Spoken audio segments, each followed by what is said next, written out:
Welcome back to the Smash with Ash show. If you're new here, welcome. I'm Ashley, and today we will be making a fried chicken, some cornbread, and some red beans and rice, and it's about to be so good, so stay tuned.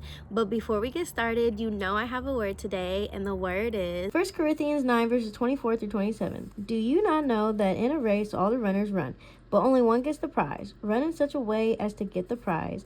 Everyone who competes in the games goes into strict training. They do it to get a crown that will not last, but we do it to get a crown that will last forever. Therefore, I do not run like a man running aimlessly. I do not fight like a man beating the air. No, I beat my body and make it my slave, so that after I have preached to others, I myself will not be disqualified for the prize.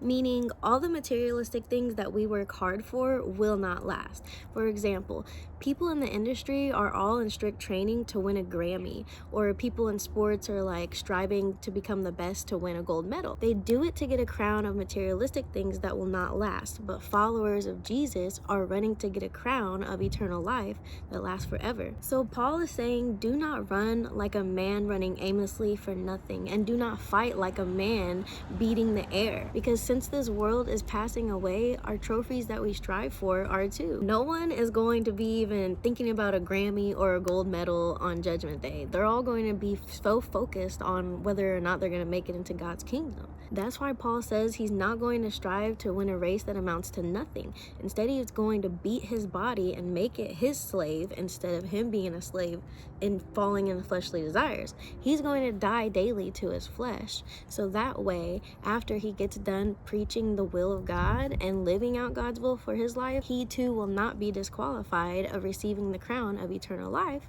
after death. So with that being said, we're gonna go ahead and get started on our fried chicken and our red beans and rice, so stay tuned.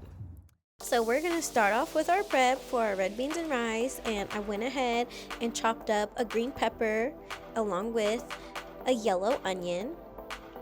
And if it's too large, just use half of it and chop it up just like this. Then I chopped up 5 cloves of minced garlic, and I used Cajun style andouille sausage, and I just cut it down the middle and then sliced it up into little half-sized pieces just like this. Make sure you soak your beans overnight so they're nice and soft when you're cooking them, and you want to strain them and just set them aside until ready to use.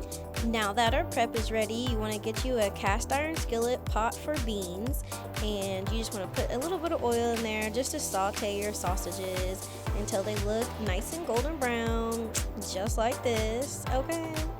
And then you want to go ahead and take those out, and then you want to saute your onions, your green pepper, and your minced garlic, and just saute them down till they get nice and soft, and I season them with adobo seasoning. Once veggies are done, just remove them and put your ham hocks in there with a little bit of oil so you can sear it on both sides. Once they're seared, you're going to use 4 cups of chicken broth and then fill the rest up with water until the ham hocks are completely covered, just like this. Once your ham hocks have boiled for 15 minutes, you're going to add your red beans to the pot, and then you're just going to give it a stir and cover and cook for 2 hours.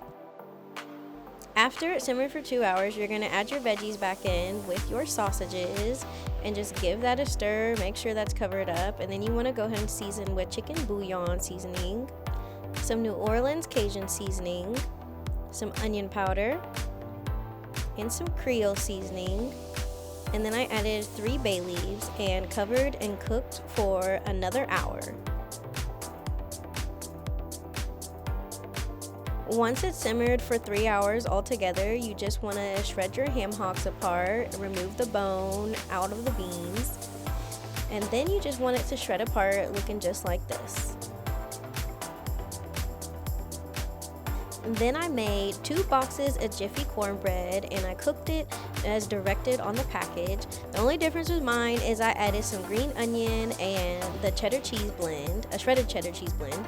And then I went ahead and sprayed my pan, so my cornbread don't stick to the bottom of it. And you want to put your cornbread in there, and you want to bake it directed as it says.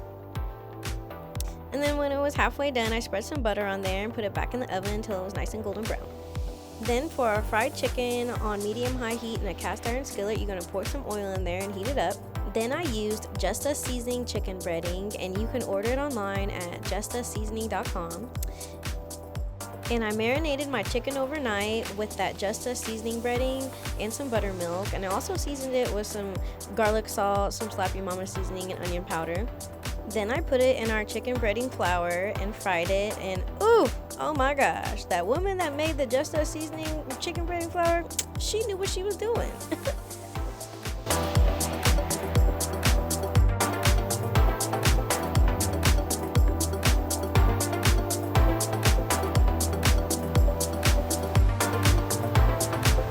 So we're gonna go ahead and try our red beans and rice and our fried chicken and cornbread.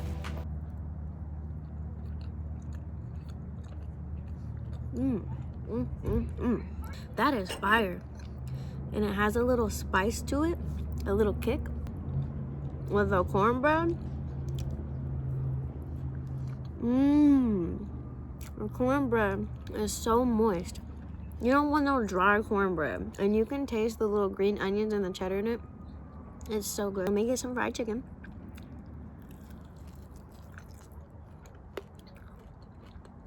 We seasoned that chicken good. So good. So good. So good. I got you. You guys need to try this recipe and let me know in the comments what to make next.